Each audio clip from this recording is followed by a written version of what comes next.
இந்தியர்கள் உணவில் தேவைக்கு அதிகமாக 2 மடங்கு உப்பை சேர்த்துக் கொள்வதாக மத்திய அரசு அமைப்பு எச்சரிக்கை செய்துள்ளது.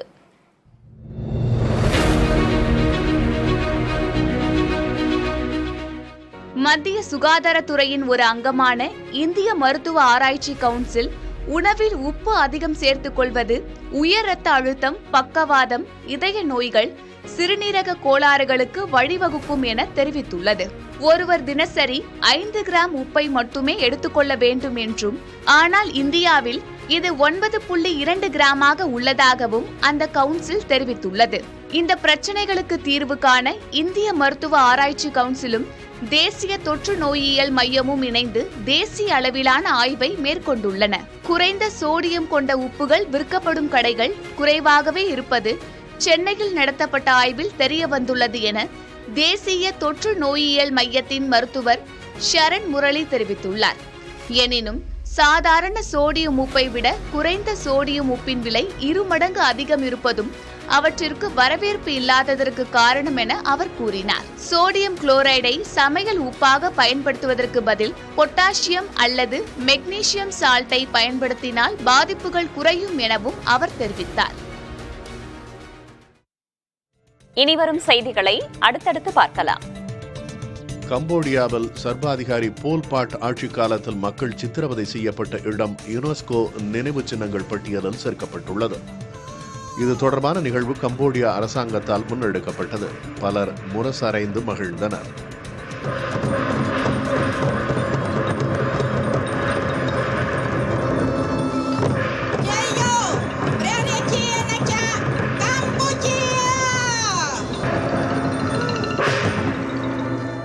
சர்வாதிகார ஆட்சியை மக்கள் தங்கள் ஒற்றுமையால் வீழ்த்தி உலகிற்கே முன்னுதாரணமாக உள்ளதை குறிக்கும் ஒரு இடத்திற்கு சர்வதேச அங்கீகாரம் கிடைத்துள்ளது மகிழ்ச்சி தருவதாக கம்போதிய அமைச்சர் ஹப் டச் கூறினார்.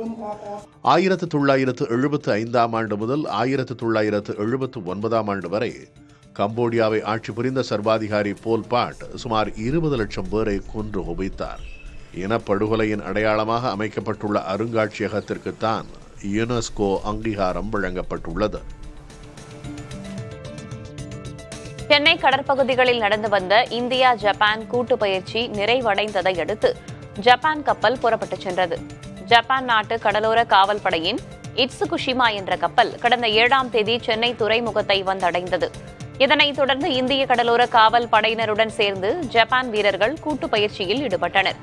இந்த பயிற்சி 2 நாடுகளிடையிலான நம்பிக்கையை வலுப்படுத்தியுள்ளதாக இந்திய கடலோர காவல் படை அதிகாரிகள் தெரிவித்தனர்.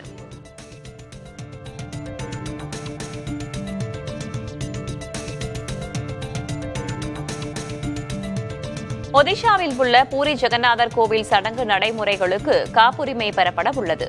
இத்தகவலை அக்கோவிலின் காப்பாளராக உள்ளவரும் ஜெகநாதரின் முதல் சேவகராக கருதப்படுபவருமான கஜபதி மகாராஜா திவ்யசிங் தேவ் கூறினார். வெளிநாடுகளில் உள்ள இந்து மத அமைப்பான இஸ்கான் வெளிநாடுகளில் பூரி ரத யாத்திரையை போன்றே நிகழ்வுகளை நடத்துவதாலும் மேற்கு வங்காளத்தில் திகா என்ற பகுதியில் உள்ள ஒரு கோவிலுக்கு ஜெகநாத் தாம் என்று பெயர் வைத்து தங்கள் சடங்குகளை செய்வதாலும் இந்த முடிவுக்கு வந்துள்ளதாக அவர் தெரிவித்தார். பூரி கோவில் சடங்குகள் தனித்துவமானவை, பாரம்பரியமானவை என்றும் இதை பிறரும் பின்பற்றுவதை விரும்பவில்லை என்றும் கஜபதி மகாராஜா தெரிவித்தார்.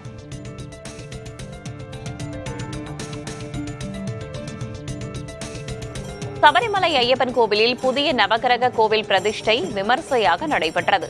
இதனையொட்டி அதிகாலையில் கணபதி ஹோமம், மரபாணி சடங்குகள் நடைபெற்றன. இதனைத் தொடர்ந்து மேளதாளங்கள் முழங்க நவகிரக கோவில் பிரதிஷ்டை நடைபெற்றது. பின்னர் பக்தர்கள் தரிசனத்திற்கு அனுமதிக்கப்படுகின்றனர். இன்று இரவு அடைக்கப்பட உள்ள ஐயப்பன் கோவிலின் நடை மலையாள கருக்கிரடம் மற்றும் தமிழின் ஆடி மாத பூஜைக்காக வரும் 16ஆம் தேதி திறக்கப்பட உள்ளது. பக்தர்கள் இணையதளம் மூலமாக தரிசனத்திற்கு முன்பதிவு செய்யலாம் என அறிவிக்கப்பட்டுள்ளது.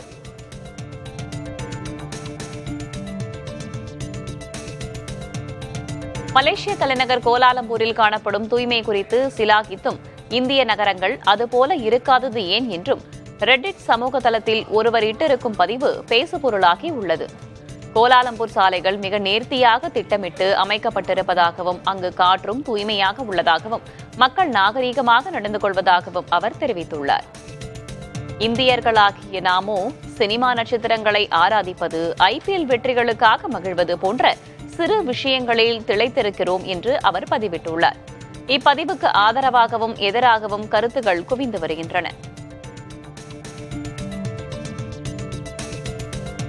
மனைவியிடமிருந்து விவாகரத்து பெற்ற மகிழ்ச்சியை பால் குளியலுடன் கொண்டாடியுள்ளார் அசாமைச் சேர்ந்த மணிக் அலி. இன்று முதல் நான் சுதந்திரமானவன் என்று அறிவித்தவர் டப்பாவாக பால் நிரப்பி உற்சாக குளியல் மேற்கொண்டார். இந்த வீடியோ சமூக வலைதளங்களில் வைரலாகி உள்ளது. மணிக் அலியின் மனைவி ஏற்கனவே 2 முறை வேறொரு நபருடன் சென்றுள்ளார்.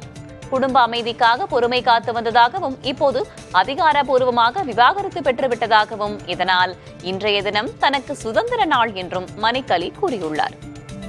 புதுக்கோட்டை மாவட்டம் குன்றாண்டார்கோவில் அருகே உள்ள கூகூர் கிராமத்தில் 13 மற்றும் 14வது நூற்றாண்டுகளைச் சேர்ந்த 2 ஆசிரியம் கல்வெட்டுகளும் 1 துண்டு கல்வெட்டும் கண்டுபிடிக்கப்பட்டுள்ளன. இடைக்காலத்தில் உள்ளூர் நிர்வாக முடிவுகளை பொதுமக்கள் அறிய அமைக்கப்பட்ட இந்த கல்வெட்டுகள் அக்காலகட்டத்தின் நிர்வாக உரிமைகளை வெளிப்படுத்துகின்றன. கிள்ளினூர் பகுதியை ஆண்ட பாராங்காதிர் மற்றும் திருஞான சம்பந்த பிள்ளை ஆகியோர் பற்றிய தகவல்கள் இந்த கல்வெட்டுகளில் பொறிக்கப்பட்டுள்ளன.